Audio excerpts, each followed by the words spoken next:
नैनं छिन्दन्ति शस्त्राणि नैनं दहति पावका न चैनं क्लेहयन्त्यापो न शोषयति मारुतः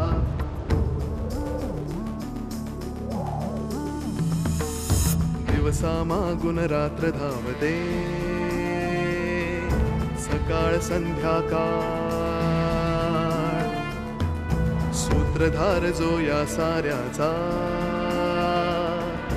नामतयाचे काय तयाच्या मनात दडले नकळे कधी कुणा क्षणात होते संभव सारे क्षणापूर्वीचे असंभव असंभव असंभव असंभव. कोणीतरी एक डॉक्टर प्रदीप जोशी म्हणून होता. उद्या त्या लोकांनी तुझ्या घरच्यांपैकी कोणाला किडनॅप केलं मग तेव्हा लगेच निर्णय घेऊन मोकळा होशील. पण जर ती खरंच असेल तर ती कोण आहे? बाबा तुझं डोसकं चांगले डॉक्टरकडे तपासून घे. अशी एखादी बाई असू सुद्धा शकेल.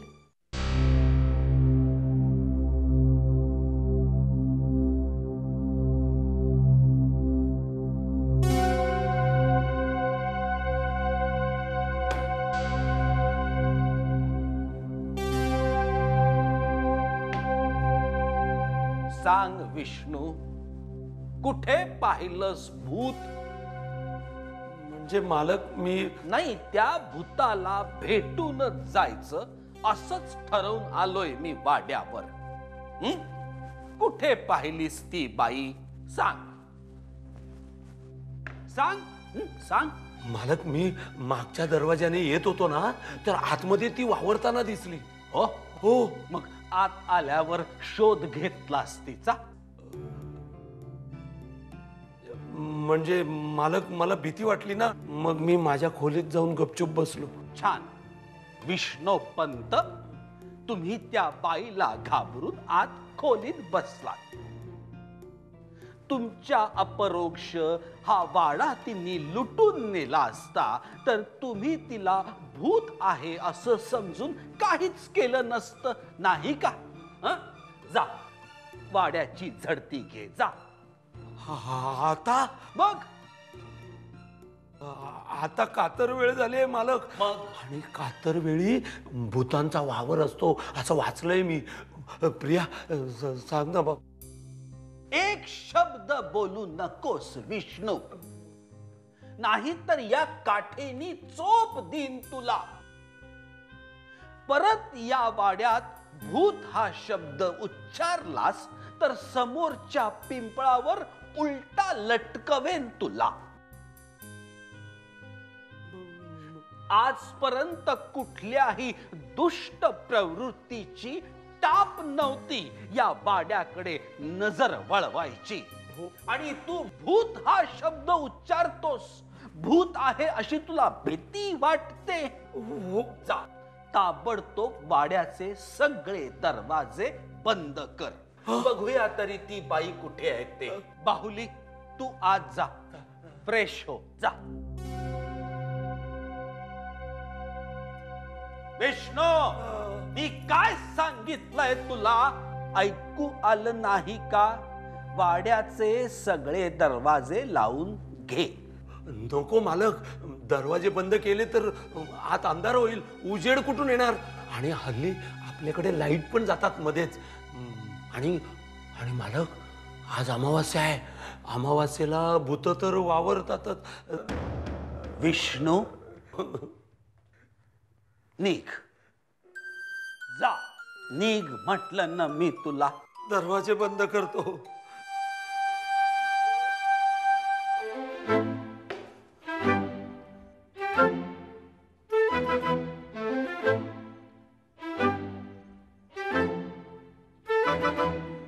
सोपान काका,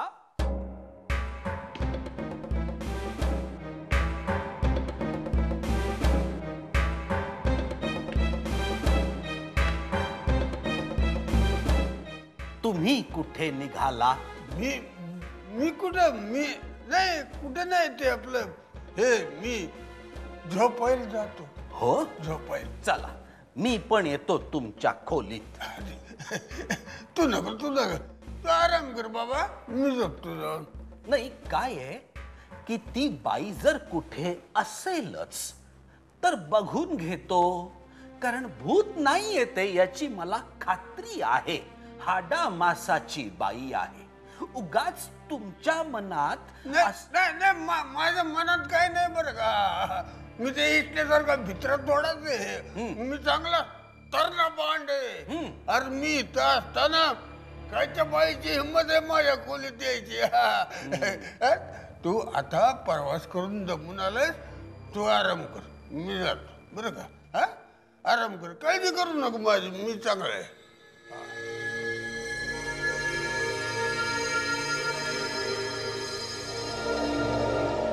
श्रीराम श्रीराम. वाफारा घ्या ना वंस. हो ग सर्दी झाली मला. हवं तर रात्री गोळी देते. काय ग वहिनी, हे बाबा एकदम अचानक असे वाड्यावरती काय गेले? हा विष्णू पण ना घाबऱ्या घुबऱ्या फोन आला त्याचा. काय तर म्हणे वाड्यावर काहीतरी भूताटकी आहे. काय ह भुताटकी ठेव. वाड्यावर? म्हणजे तिथे सुद्धा? तिथे सुद्धा म्हणजे? अगं म्हणजे आपल्या घरात नाही का भुताटकी? काय? अगं म्हणजे म्हणजे हे प्रिया मला म्हणाली तेव्हा मला कळलं ना. प्रिया? हो. काय म्हणाली प्रिया? ग म्हणजे ते मध्यंतरी नाही का मला चक्कर आली होती आणि त्याच्यानंतर मला काही आठवत नव्हतं. हा तेव्हा तो सुद्धा सगळा भूताटकीचा प्रकार असणार. बघ मी तुला सांगते. अगं प्रिया काय म्हणत होती माहितीये की इकडे ना एक अदृश्य शक्ती वावरते. हो आणि ना कोणीतरी इथून मम्माना धमकीचा फोन केला होता अगं. आणि ना सुलेखाच्या आवाजासारखा आवाज होता. म्हणजे आता भूताटकी नाही तर काय दुसरं मग म्हणायचं आता हे वहिनी. हा ये तू घरी सगळी तुझी भूत उतरवती की नाही बघ. काय म्हणालीस ग?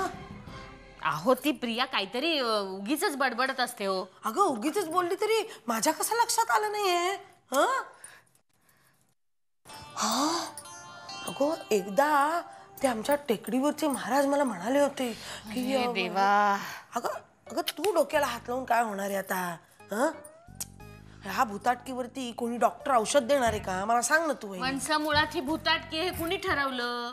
कोणी सिद्ध केलंय का ते? अगं आता एकत्रच दोघांना एकच वाटू शकतं म्हणजे काय आता? दोघं कोण? अगं असं काय करतेस वहिनी? मी आणि विष्णू. विष्णूला तिकडे अनुभव आला आणि मला इकडे अनुभव आला. बापरे देवा. नाही म्हणून मी आता असं ठरवते की मी आहे ना बाबांना आणि विष्णूला घेऊन आहे ना त्या टेकडीवरच्या महाराजांकडे जाते. वंस तुम्ही कुठेही काही जायची गरज नाहीये. अगं नाही ऐक माझं. हे बघ मी काही ऐकत नाही. काय करते? प्रिया येऊ दे, दाखवते मी तिला. अगं अगं अगं वहिनी असं काय करतेस? तो अगं तिला काय दोष देते? तिच्यामुळे कळलंय मला वहिनी.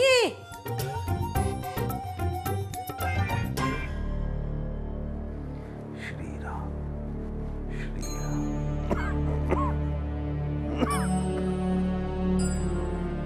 श्रीराम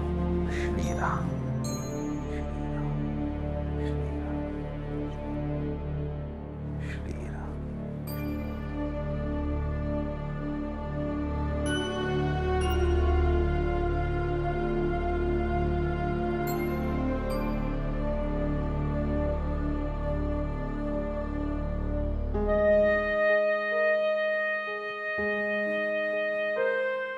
बाहुली अशी बघतेस काय माझ्याकडे? आजोबा तुम्ही एवढे चिडता, एवढे भीषण. बाप रे, तुम्हाला एवढं चिडलेलं मी पहिल्यांदाच पाहिलं आजोबा. बाहुली माणसानं वेळ प्रसंगी मेणाहून मृदू आणि वज्राहून कठोर असायला हवं. बाप रे, पण आज मला तुमची पहिल्यांदा भीती वाटली. अरे चा बाहुली. म्हणजे आदरयुक्त भीती वाटली. पण एकदम कडक आहे आजोबा, सॉलिड, ग्रेट. पण सांभाळून. बघा खोकला सुरू झालाय. तुला एक सांगू का, या वाड्यात आल्यावर अंगामध्ये जोर, उत्साह कुठून येतो कळतच नाही. जणू काही स्फुरण चढत. पण बरं झालं मी चिडलो, नाही तर विष्णूच्या मनातली भीती गेलीच नसती. ती भीती घालवायला मी धाक नावाचं शस्त्र वापरलं. बापरे, पण मला ना विष्णू काकाची दया सुद्धा येत होती आणि खूप हसायला येत होतं. कारण ना तो एकतर भूत आहे म्हणून खरंच खूप घाबरला होता आणि त्यात तुमच्या धमकीमुळे ना आणखीनच घाबरला बिचारा. म्हणजे आगीतून फोफाट्यात अशी अवस्था झाली त्याची. श्रीराम. आजोबा काय हो, कोणीतरी बाई खरंच असेल अजून वाड्यात? चेक. आणि असलीच तर तिला माझं बोलणं ऐकू जावं आणि ते ऐकून तिने बाहेर यावं म्हणून केलेली युक्ती होती ती. मान गे आजोबा, ग्रेट. खरंच मी सांगू तुम्हाला, तुम्ही गेल्या जन्मात बिरबल असणार नक्की. पुरे पुरे. आता आणखीन हरभऱ्याच्या झाडावर चढवू नकोस. जा, हातपाय धु, देवासमोर दिवा लाव. दिवे लागणीची वेळ झाली, शुभं करोती म्हणावं. जा. हे सगळं करते मी आणि तुमच्यासाठी ना गरम गरम चहा घेऊन येते. हा, आलं टाक हो, जरा घशाला बरं वाटेल. हो हो. पण आजोबा, विष्णू काका आला ना तर तुमचं बेरिंग सोडू नका प्लीज. आलेच. श्रीराम श्रीराम.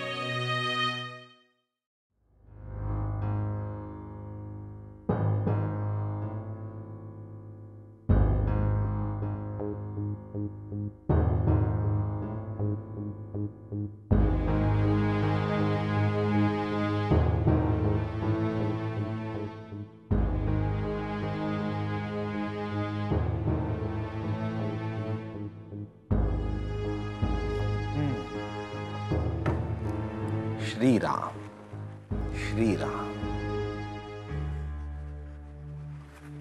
बाहुली, ए बाहुली, आल्यापासून बघतोय नुसती वाचत बसलीयस. नाही, मान्य आहे ते पुस्तक खूपच इंटरेस्टिंग आहे, पण आज्याशी बोल की ग जराशी. बाहुली, मी काय म्हणतोय? आजोबा, हुश. आजोबा, हे सुपर नॅचरल पॉवर्स हे अफलातून जग आहे हो. म्हणजे जसं जसं आपण वाचत जाऊ ना, अक्षरशः आपल्याला झपाटून जायला होतं. आणि आजोबा, त्यात ना एकापेक्षा एक अतर्क्य गूढ गोष्टींचा उलगडा केलेला आहे. काही क्षणातच आपण वेगळ्याच जगात जाऊन पोहोचतो. Super natural powers. मंत्रमुग्ध करणारं जग आहे खरं. तुम्ही वाचलंय कधी? थोडीफार माहिती आहे मला. भन्नाट आहे ना आजोबा. यात अशा शक्तींविषयी लिहिलंय ज्याच्यावर विश्वास ठेवायला सुद्धा खूप वेळ लागतो. म्हणजे एका माणसाला त्याचे मागचे 7 जन्म आठवत आहेत. किंवा असा एक माणूस आहे जो डॉक्टर आहे आणि त्याला त्याच्या आजूबाजूचं असं एक विश्व माहिती आहे जे अस्तित्वातच नाहीये. म्हणजे त्याच्या मते हे विश्व, त्यातली माणसं त्याला माहिती नाहीयेत, पण या विश्वातल्या माणसांसाठी तो मात्र देव आहे. बाहुली, या शक्ती पौराणिक काळापासून अस्तित्वात असल्या पाहिजेत. म्हणजे बघ, या शक्ती वापरायला एक शास्त्र असलं पाहिजे, एक तंत्र असलं पाहिजे जे आपल्याला माहित नाही, म्हणून आपण त्यांना सुपरनॅचरल पॉवर्स म्हणतो. पौराणिक काळापासून देवदेवतांनी घडवलेले चमत्कार याला आपण काय म्हणणार? माझं तर असं म्हणणं आहे की जी शक्ती देवांकडे होती तशीच ती दैत्यांकडेही होती. ती त्यांनी कुठल्या कारणासाठी वापरली ते महत्वाचं. ज्यांनी तिचा सदुपयोग केला ते श्रेष्ठ ठरले आणि उद्याही ठरतील. आजोबा, ह्या गोष्टी वाचत असताना, त्यांचे अर्थ लावताना, त्यांचे संदर्भ तपासताना आजोबा मला सारखं असं वाटतंय की ह्या सुपरनॅचरल पॉवर्स सुलेखाकडे तर नसतील.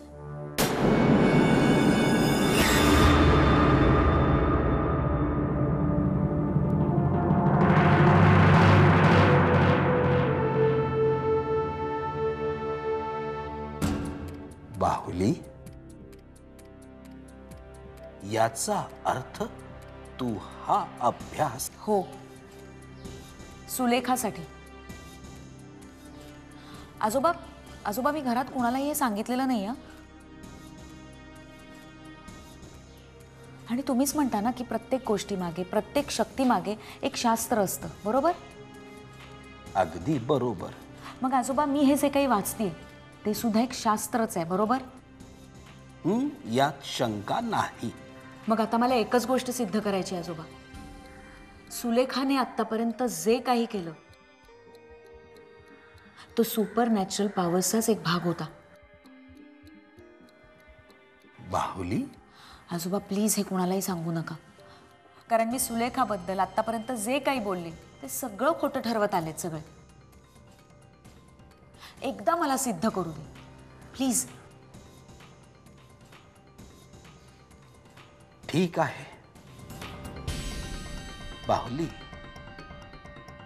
सत्य सिद्ध करण्यासाठी प्रयत्न करायला माझी कधीच हरकत नव्हती आणि नसेल.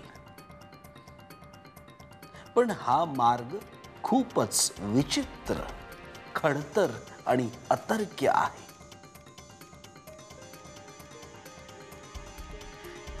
या विषयांचा सखोल अभ्यास करणारे ज्या जगात वावरत असतात त्या जगात माझी बाहुली हरवू नये एवढीच इच्छा आहे. नाही हरवणार आजोबा. या मार्गात प्रत्येक पाऊल सांभाळूनच टाकेन. पण सुलेखाला कोंडीत पकडायचा आत्ता तरी हा एकच पर्याय आहे. श्रीराम श्रीराम. ठीक आहे बाहुली, या जगात तू एकटी जाऊ नकोस. मीही तुझ्या बरोबर असेन. थँक्यू आजोबा.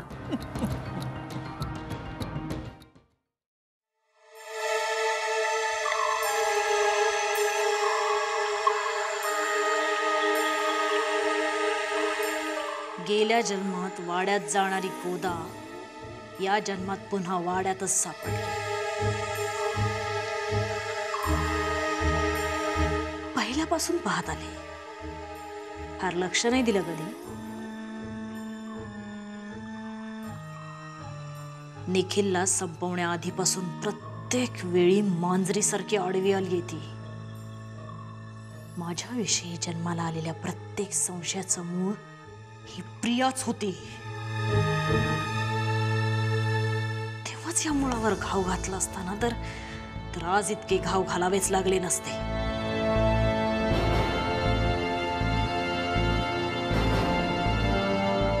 पण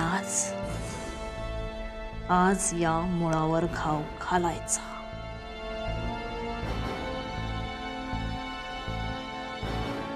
आज इंदुमती तिचा पुढचा बळी वाड्यातच घेणार. प्रिया शास्त्री.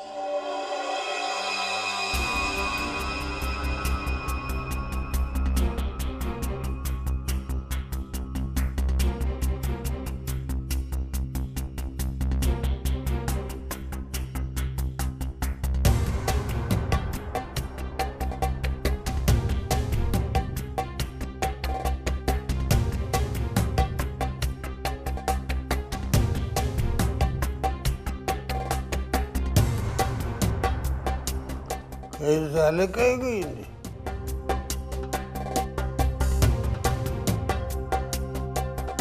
त्या प्रियाची 100 भरलीये सोपान.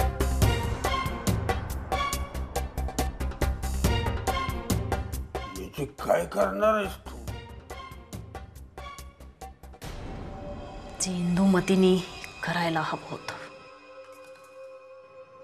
पण ती संधीची वाट बघत बसली आणि म्हणूनच पुन्हा जन्म घ्यावा लागला तिला. पण आता या जन्मात संधीची वाट बघणं नाही. शास्त्राला संपवायची प्रत्येक संधी आता इंदुमती ओरबाडून घेईल आणि तेच होणार.